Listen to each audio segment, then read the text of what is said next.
being sick's not cheap, even if you've got health cover. It was quite a shock how much it costs to have breast cancer, especially because we had private health insurance, and so in my naivety I just thought, well, you know, we've been paying that for years, now it's payback time. But in fact, because there were gaps in a lot of the services that I received, you know, things like radiotherapy. There's still so many out-of-pocket things for the surgeons, assisting surgeons, plastic surgeons, anaesthetists. I set up a spreadsheet where I put all the costs, because I thought this is going to get out of control if I don't start recording this now by the time tax time comes to try and claim some of this back. And it was just the longest spreadsheet of how much my private health fund would cover, how much Medicare covered and how much was out of pocket. And yes, it's quite extraordinary really, you know, the amount that you are out of pocket.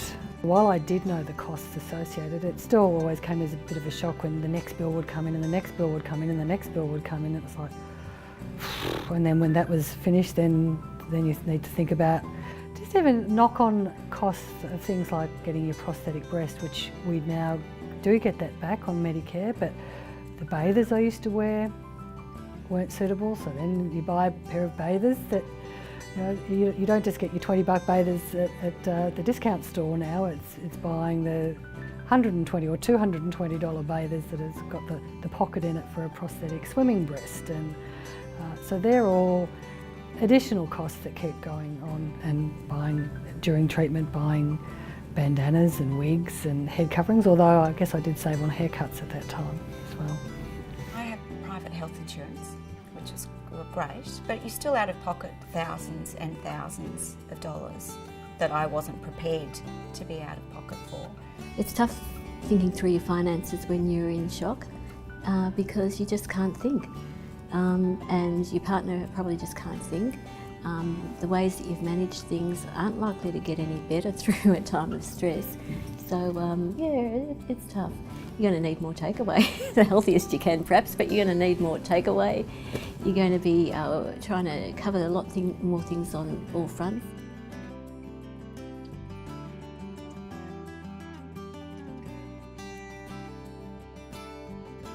I left my work, who were just incredibly supportive and just sort of said, go off, do whatever you need to do. When you're better, you can come back. I've been really, really lucky, and I can't tell you how much easier it's made my life. I'm very, very appreciative for that sort of flexibility that you really do need. There's nothing worse than sitting in your oncologist's waiting room and he's running an hour and a half late and you're stressing that you've got to get back to work. I didn't get back to working as much as I was. Even after treatment, I was doing emergency teaching, and I found that I just kept getting sick and sick and sick, so I had to cut that back. So I stopped work as soon as I was diagnosed. I was only working part-time, but it was still a source of income. And Centrelink was, and still is, helping me out as a single parent. In the beginning when I was diagnosed, they wanted me to keep proving that I wasn't well. And I had an initial letter and things, and it wasn't enough, and Centrelink wanted me to go in, and I would say, can't I do it over the phone? They said, no, you have to come in. It's balancing that, trying to balance money with Centrelink, you know, trying to work it out with them. They're wanting me probably to work more, and just trying to get a balance in the middle is quite difficult when you're a single mother. Centrelink payments and things, I think, are just a difficult area. All you can do is be brave and maybe go in with a friend.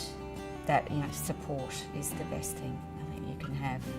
For some women, work is the only thing that stays normal, and that's really important, that they can keep going to work and they can be surrounded by their colleagues who give them support and who just allow them to have a normal kind of hours in a day that's full of other abnormal stuff.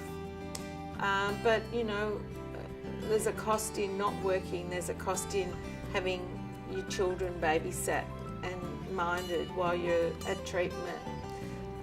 There's a lot of costs. So I think the main thing is ask beforehand, make sure you know what you're up for, and keep a tab on what it is that you're forking out, because the bills can run ahead of you. Well, if you have private health insurance, don't expect it to cover your medical bills because it certainly won't cover them. So that's something to be aware of and perhaps be mindful of early. You know, generally I think people, if they go down the road I went down, they're sort of diagnosed 2 weeks later, there's an operation. It's all quite quick. So I guess if they realise, if they know that the earlier they know that,